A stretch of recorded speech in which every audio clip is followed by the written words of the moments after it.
morning guys. Ito na naman tayo ngayon. Magluluto tayo ng ginataang native na manok. Ayan o. Ito. Bihag. Ayan o.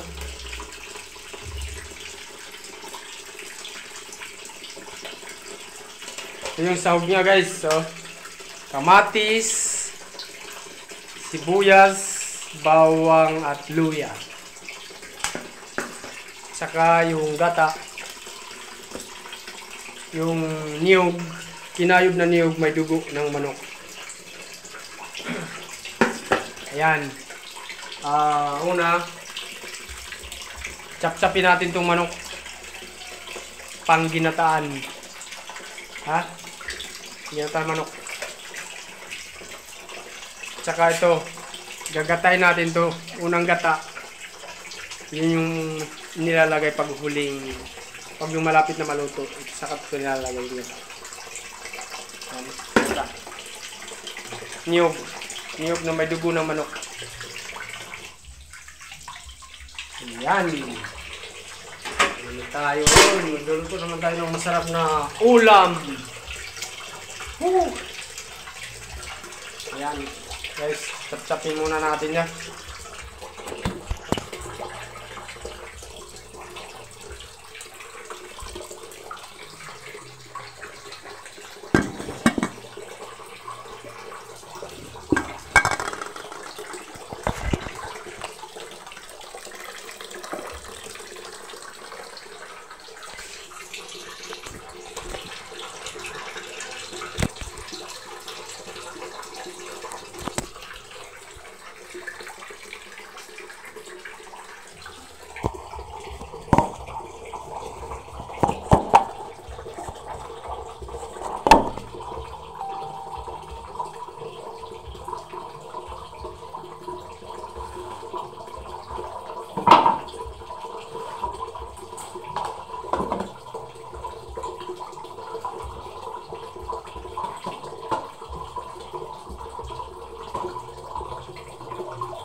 Ini kan mga kuko.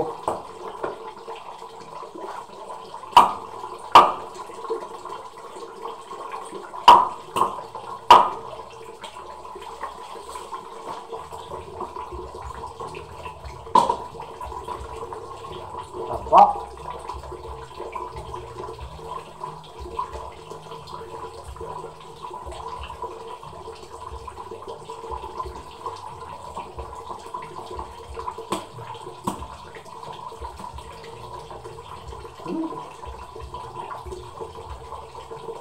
Iba talagang native na manok. Yung laman niya pulang-pula.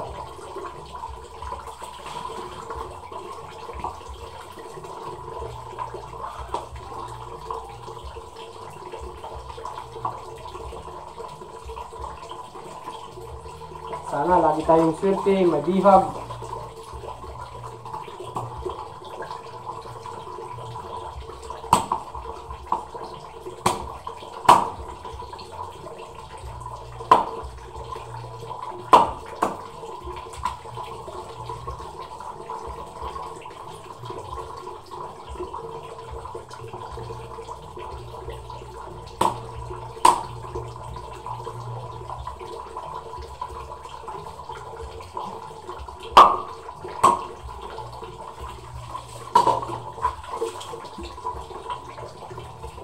Mamaya abangan nyo, part 2, pagluto na. Kain tayo.